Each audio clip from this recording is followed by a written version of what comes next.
देखो आप लोग अंडे खाते हो, मोस्टली खाते होगे, तो कभी देखना जब वो अंडे वाला अंडे उबालता है उससे पहले ना वो नमक डाल देता है।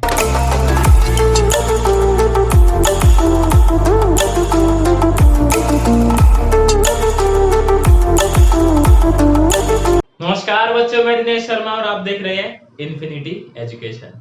और आज देखो अपना टॉपिक रहने वाला है elevation in BP, boiling point. तो इस टॉपिक को समझे उससे पहले कुछ जरूरी बातें जो कर लेते हैं। मेरे को एक बार आप बताओ ये बॉइलिंग पॉइंट होता क्या है। तो देखो आप बॉइलिंग पॉइंट को डिफाइन कैसे करते हो। कोई भी जो अपना सब्सटेंस है उसके क्या बनते हैं, वेपर। क्या बनते हैं बोलो, वेपर बनते हैं भाई। तो उसके वेपर जो है वो क्या एग्जर्ट करते हैं, प्रेशर। और एक अपना एटमॉस्फेयर में क्या है, प्रेशर है। तो जिस टेम्परेचर पे, क्या ध्यान से सुनना इस बात को, जिस टेम्परेचर पे अपने वेपर का प्रेशर और एटमॉस्फेरिक प्रेशर क्या हो जाए, इक्वल हो जाए, उस टेम्परेचर को हम क्या बोल देते हैं, बॉइलिंग पॉइंट। क्या बोल देते हैं बोलो, बॉइलिंग पॉइंट बोल देते हैं। तो उसी के रिगार्डिंग है ये। अब देखो प्रॉपर्टी क्या कहती है अपनी, कि अपने पास कोई सॉल्वेंट है, फॉर एग्जांपल अपने पास H2O है। अगर उसके अंदर हम कोई सॉल्यूट ऐड कर दें, फॉर एग्जांपल NaCl ऐड कर दिया, तो होता है क्या, उसका बॉइलिंग पॉइंट इंक्रीज हो जाता है। क्या होता है बोलो, उसका बॉइलिंग पॉइंट इंक्रीज हो जाता है। तो देखो यहाँ पे हम एक ग्राफ बनाते हैं। ये ग्राफ इंपॉर्टेंट है, पेपर में काफी बारी आ चुका है आपके। इधर अपनी लाइन है, ये एटमॉस्फेरिक प्रेशर की लाइन है।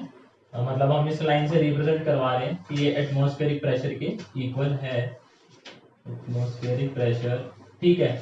अब मैं यहाँ पे दो कर्व बनाता हूँ, ए और बी। आपको पहले अपने आप से ये गेस करना है कि ए अपना सॉल्वेंट का है या फिर सॉल्यूशन का है।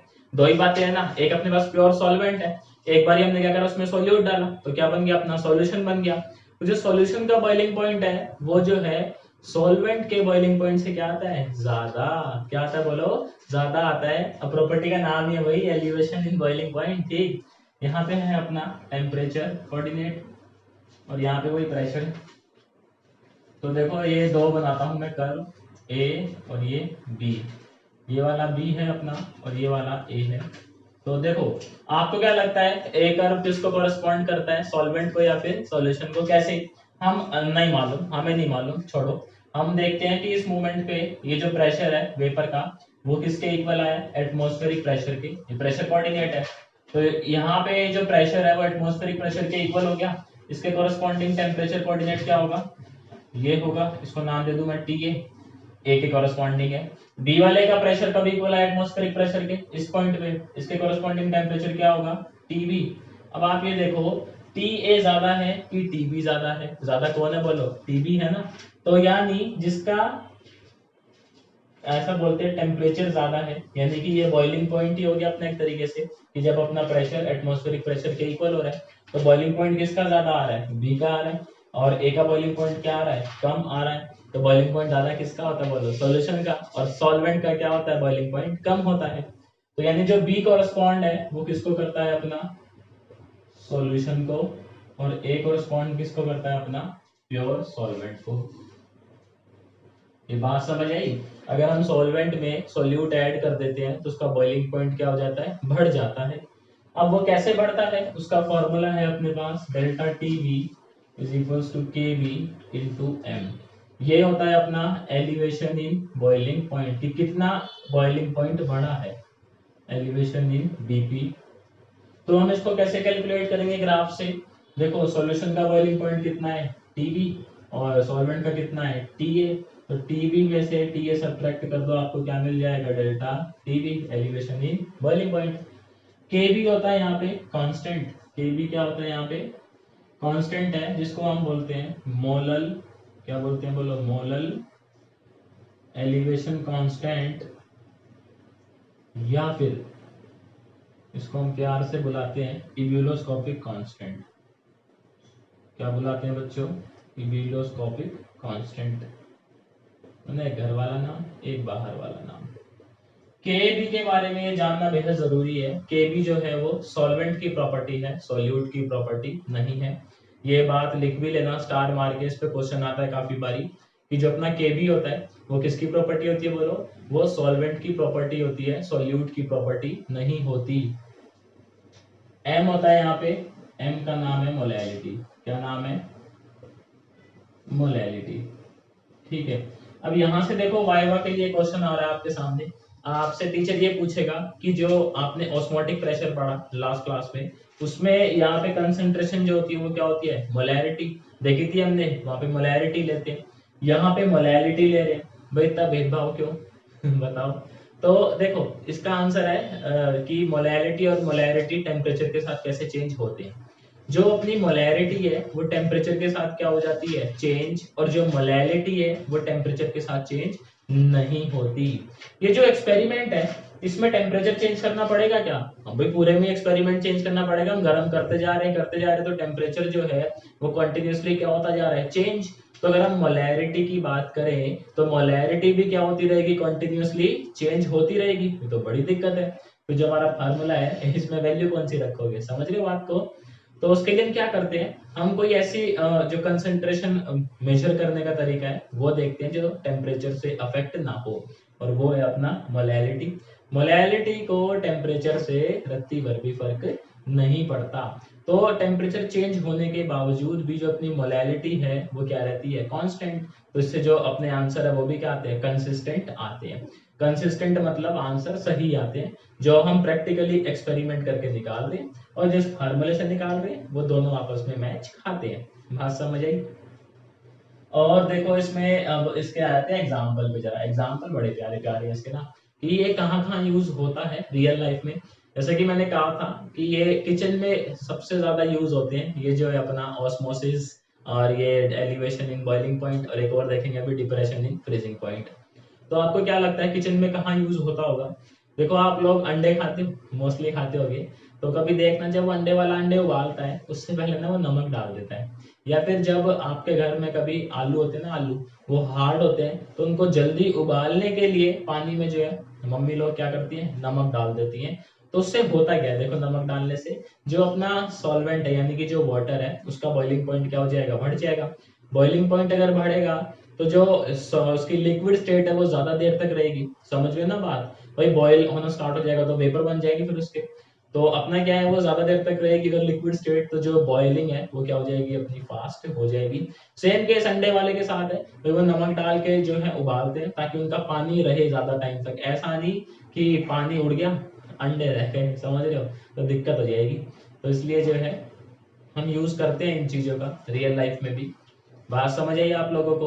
तो यहाँ पे ये फॉर्मूला इंपॉर्टेंट है, अभी तो इस पे न्यूमेरिकल आते हैं। ठीक है। तो इसमें इतना ही था अपना जो एलिवेशन इन बॉइलिंग पॉइंट है। अभी फिर देखते हैं जरा डिप्रेशन इन फ्रीजिंग पॉइंट को। सो देखो बात कर लेंगे डिप्रेशन इन फ्रीजिंग पॉइंट की। तो उससे पहले मैं ये पूछना चाहूंगा फ्रीजिंग पॉइंट होता क्या है। तो फ्रीजिंग पॉइंट क्या होता है? वो टेम्परेचर जब आपका लिक्विड और सॉलिड दोनों क्या आ जाए? इक्विलिब्रियम में आ जाए। बात समझ रहे हो? जैसे 0 डिग्री पे आपको आइस भी मिलती है और वाटर भी मिलता है। तो फ्रीजिंग पॉइंट जानना बेहद जरूरी था अपने लिए ताकि हम इस प्रॉपर्टी को समझ सके।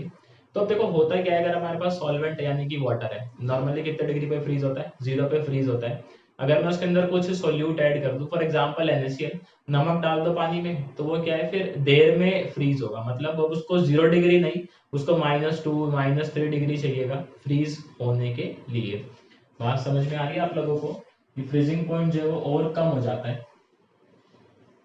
तो इसका भी ग्राफ देखते हैं एक बारी। आप फिर से मेरे को बताना वही सॉल्वेंट और सॉल्यूशन कौन सा है। देखो यहाँ पे दो ग्राफ बनाए मैंने, ए और बी। ये वो पॉइंट है जब लिक्विड और सॉलिड क्या करते हैं? एग्जिस्ट करते हैं किसके अंदर? इक्विलिब्रियम के अंदर। तो अपना ये बोल सकते हैं ये इसका FP होगा, ये इसका FP होगा। यहाँ वही प्रेशर, इधर वही टेम्परेचर अपना जो पढ़ते आ रहे हैं बचपन से। तो यहाँ देखो इसके कोरस्पॉन्डिंग टेम्परेचर क्या होगा? TA होगा कि नहीं होगा? और इसके कोरस्पॉन्डिंग टेम्परेचर क्या होगा? TB। तो यहाँ पे देखो फ्रीजिंग पॉइंट कम किसका है? बी का कम है, ए का ज्यादा है। बी का कम है इसका मतलब बी किसको रिप्रेजेंट करवा रहा है? अपना सॉल्यूशन को। और ए किसको रिप्रेजेंट करवा रहा है? अपना सॉल्वेंट को। सिंपल है भाई, समझ रहे हो बात? तो यहाँ पे जो है हम ये निकालते हैं डेल्टा TF। डेल्टा TF क्या होता है? Depression in freezing point. ये कैसे निकालेंगे? कितना डिप्रेशन हुआ पहले देखो। प्योर सॉल्वेंट कितने पे फ्रीज हो रहा था? TA पे। और अपना सॉल्यूशन कितने पे फ्रीज हो रहा है? TB पे। तो इसको आप अगर करोगे तो आपका क्या आ जाएगा, डिप्रेशन आ जाएगा। बात समझ रहे हो, क्या आ जाएगा यहाँ से, डिप्रेशन आपका आ जाएगा कि कितना डिप्रेस हुआ है।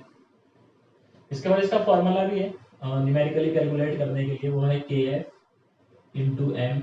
यहाँ पे जो के एफ है उसका नाम होता है मोलल डिप्रेशन कांस्टेंट। क्या नाम होता है बोलो, molal depression constant, very good. या फिर हम इसको क्या भी बोलते हैं, क्रायोस्कोपिक कांस्टेंट। क्या बोलते हैं बोलो, क्रायोस्कोपिक कांस्टेंट। बात समझ में आ रही है। एम क्या है, वही अपना बचपन से पढ़ते आ रहे भाई, मोलैलिटी, समझ गए।